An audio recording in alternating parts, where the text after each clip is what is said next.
Hello everyone, and welcome back to Revit Snippets. Great tips you can learn in just a few minutes.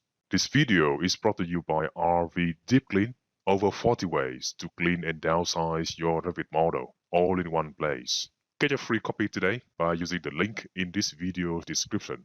Have you ever wanted to quickly explode all the groups created by the array command in your Revit model? We often have to do this once the model has become too big and slow. It's because those array groups, even though they are handy for quickly changing the number of items later on if you need to, like this, people often forget about them after they finish with the array command, and those groups definitions, they will just then hang around in the model, increasing the file size and making everything such as your views and schedules slower to generate.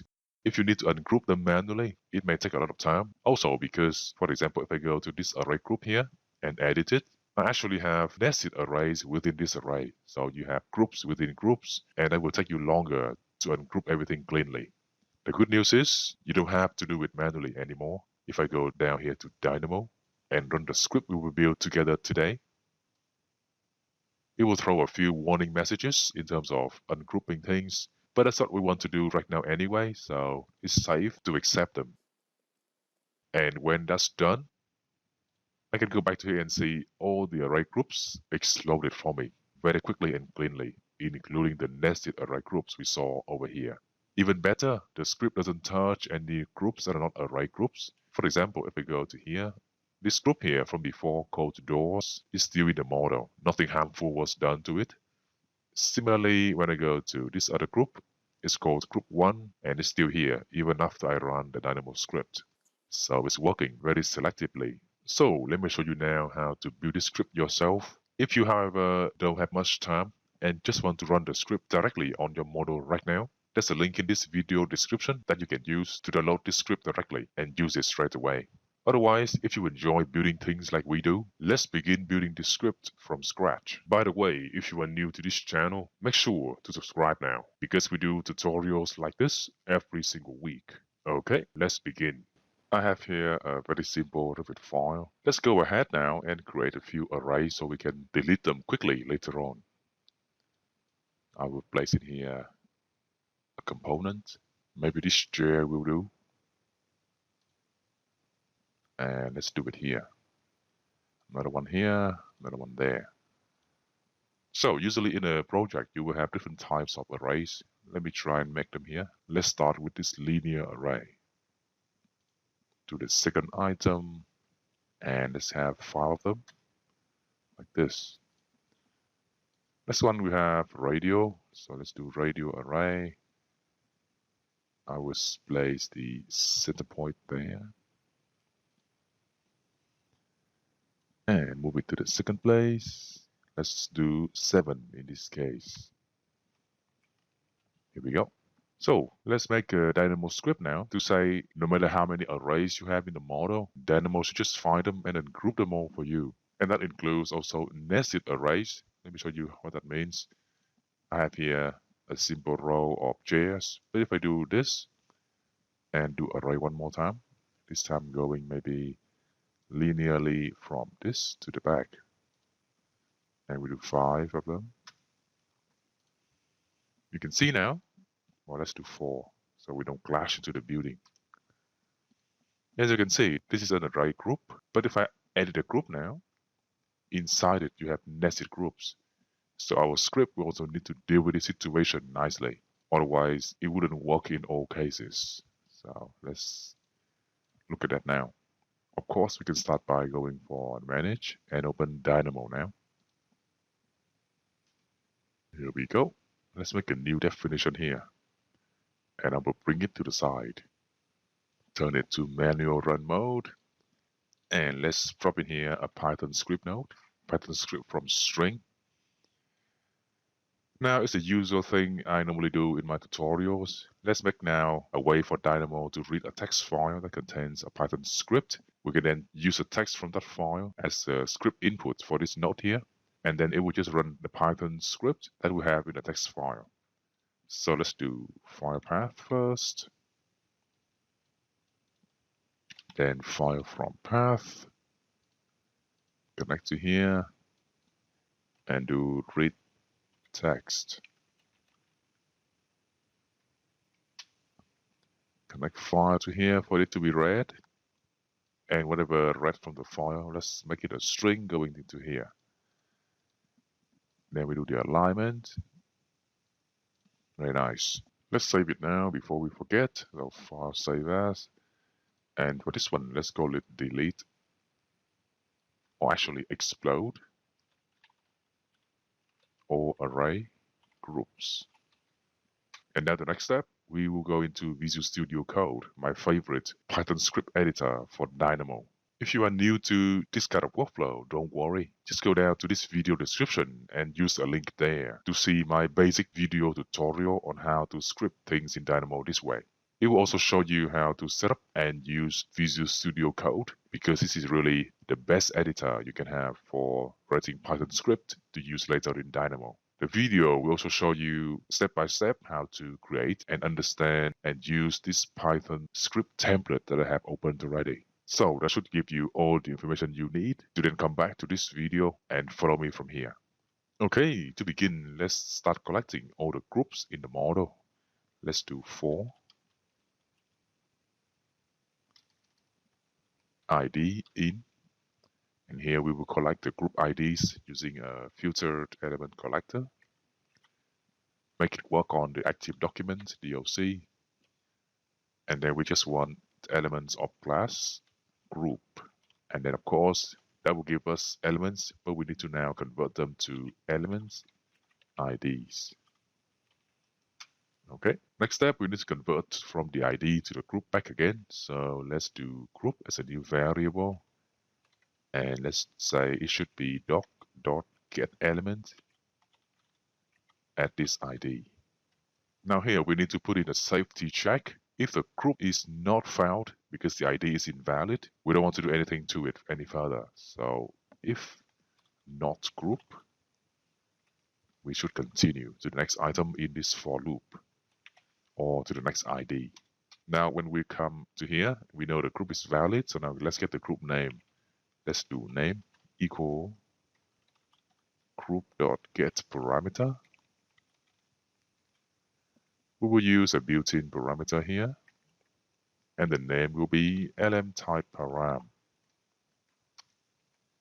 Like this. Let's get the text string value from it with as value string. That should be the name. We can now preview the name, so let's append the name to the watch list. Like so. And then under here we will see watch, see what it contains. I will now save the script, go back to Dynamo, click Browse to select it. This is the right folder already, so I will know to select this one, the test script I just made. And now, let's run this. Here we go. Let's see what we have now. Under Output. Very nice. We have all the array groups here, because you have array group 1, and then 2, 3, 4, 6, 7, 8, and so on. All of these we now need to ungroup or explode. However, this is where we need to take some precautions, because we don't want to ungroup anything that are not array groups. For example, if I now select those chairs and tables and group them, the name will be group 1, that's fine. Or I can now do another one. Oh look, there's a group there already, and that's already an array group, because under properties I can see the name is array group 3. So even before I made these examples groups, we already have some groups from arrays in the model. But the point here is, you don't want to delete anything that are not array groups. For example, this one, group 1. Or if I group maybe these two doors together, and then call it doors. Let's now run the script again. Nothing changed because we need to refresh it. A little trick here is to put in here a Boolean node.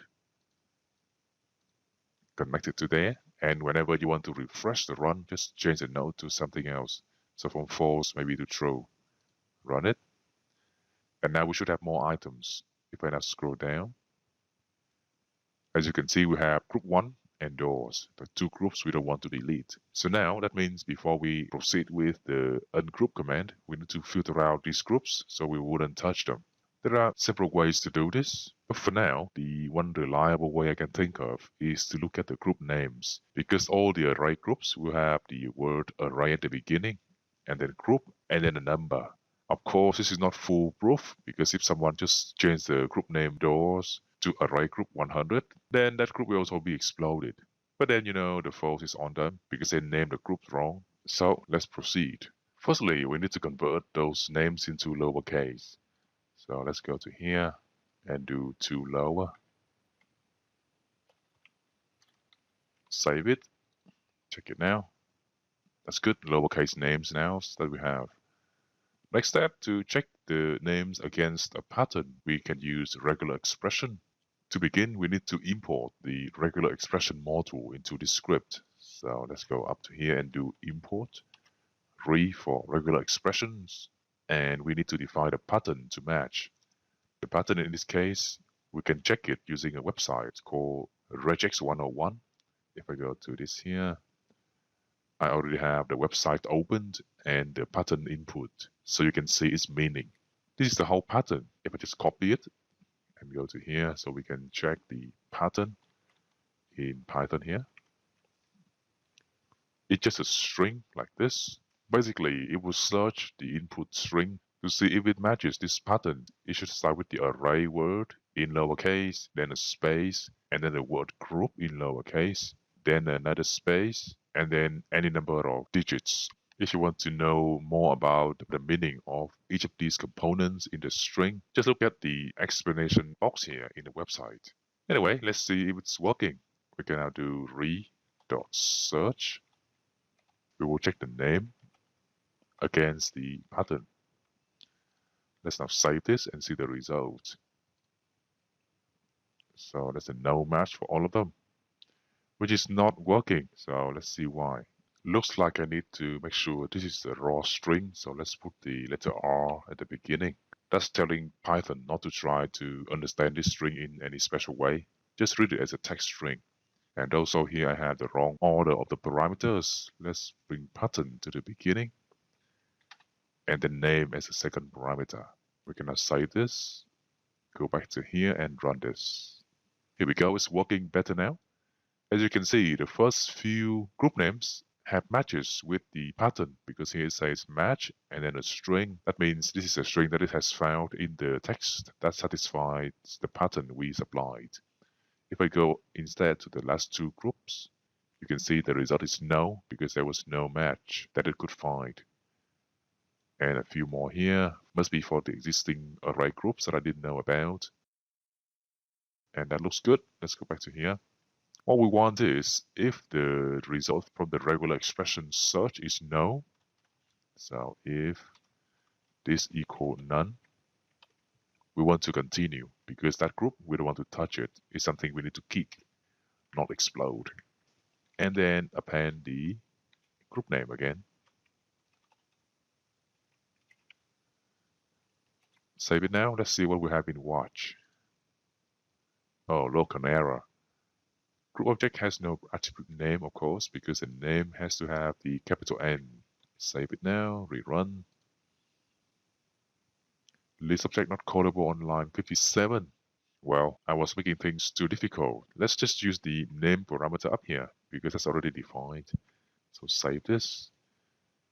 Run this now. Actually, the error says I missed the word append here. So it was a different error. Let's save this. Check it out. Yep, now it's working.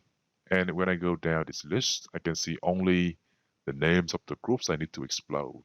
So it's working good. Next step, we need to find a way to explode a group recursively. Recursively means if a group has other groups in it, then all the children groups should also be exploded. And then if the children has children, all the grandchildren groups also has to be exploded. It will make more sense when I actually define the command for you. So let's go up here and make a new command or method definition in Python terms. We can call this one ungroup recursively, and it should take the input of the documents and then the group. colon, enter. Now we can start writing the logic for this command. We can start simply by saying lm_IDs should be the IDs we should get back from ungrouping the first group or the group at the top level. So let's do group dot ungroup members. Then we can loop through the IDs from that list. So ID for ID in lm_IDs. We will see if the child element is a group. So let's get the child first. lm is doc.getElement at this ID. Sometimes the element will be no or none. So if lm is equal to none, we continue. Nothing to do there. If not, then element is something, and we need to check that something there is a group. So let's do if lm.getType equals to the type for group, that is autodesk.revit.db.group. If that's a group, then we need to ungroup it as well. So let's call ungroup recursively again. Supply the same documents, but this time we supply the lm as the group to be exploded. And that's a recursive function for you. We define it here, and then we call it inside the function body. So it will keep running until we can find and ungroup the group at the bottom level. Let's try to use it here so we can make more sense of it.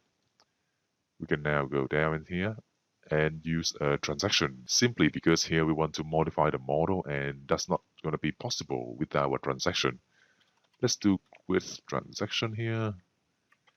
That's going to take place on the document model, and the name of the transaction, let's do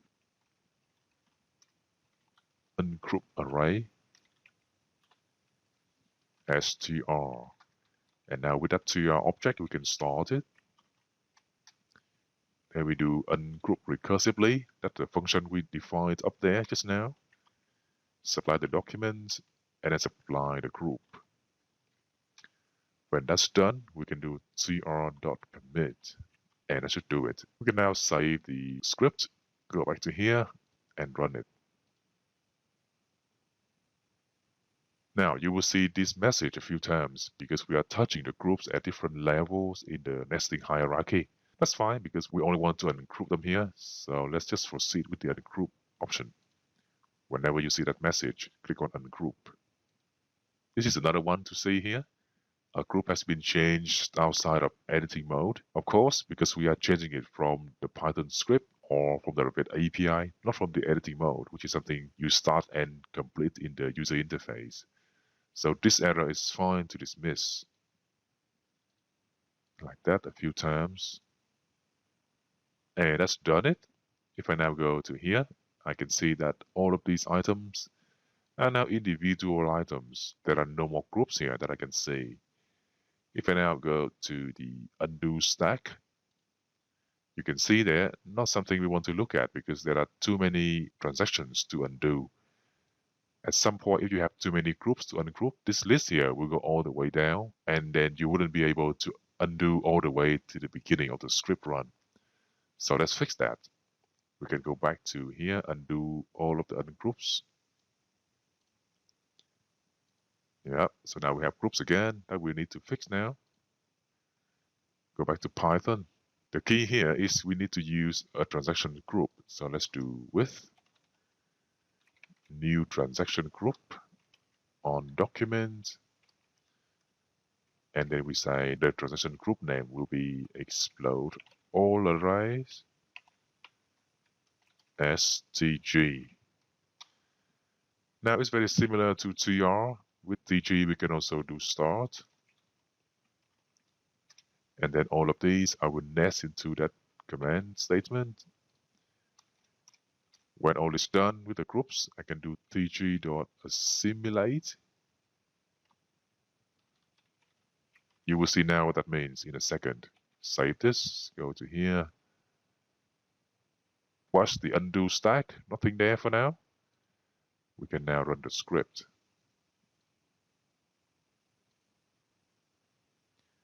Of course, the same errors will come back up, so let's just dismiss them as we did before. Let's start it now.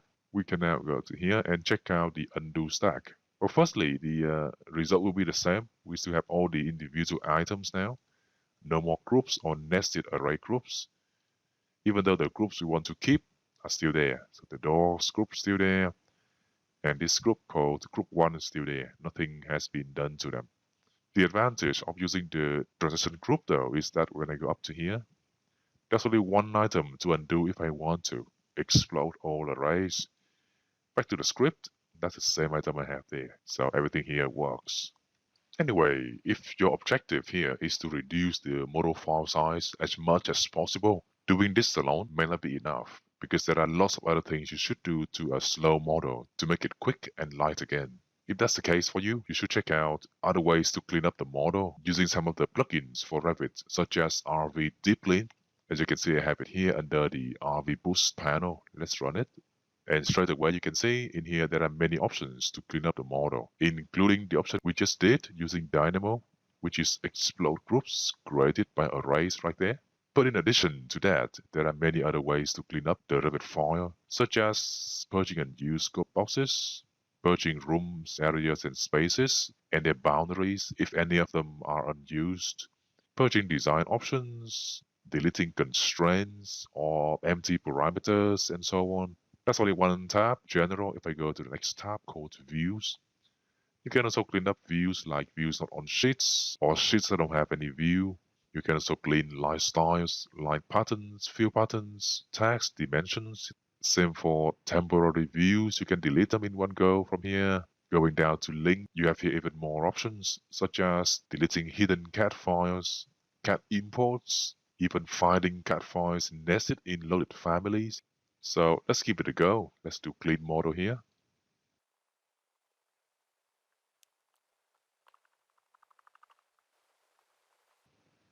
Okay, that is done now. You will get back at the end this very nice report of everything that has been cleaned up, including things like unused area boundaries, unused room separation lines, unplaced areas, there are two of them here, unused view patterns, line patterns, unplaced rooms, also views that are not on sheets, like those schedules and views, and so on. Of course, you can also export this list to a CSV or an Excel file for further checking if needed. So overall, if you want to clean up more than just array groups, check out RV Deep Clean. You can try it completely for free by following a link in this video description. Otherwise, if you just want to explode the array groups today, use a script we built together or simply download it from the video description and run it straight away on your Revit model. If you like this lesson and want more like this every single week, make sure to subscribe to this channel now. For now, have a good day and I'll see you in the next tutorial.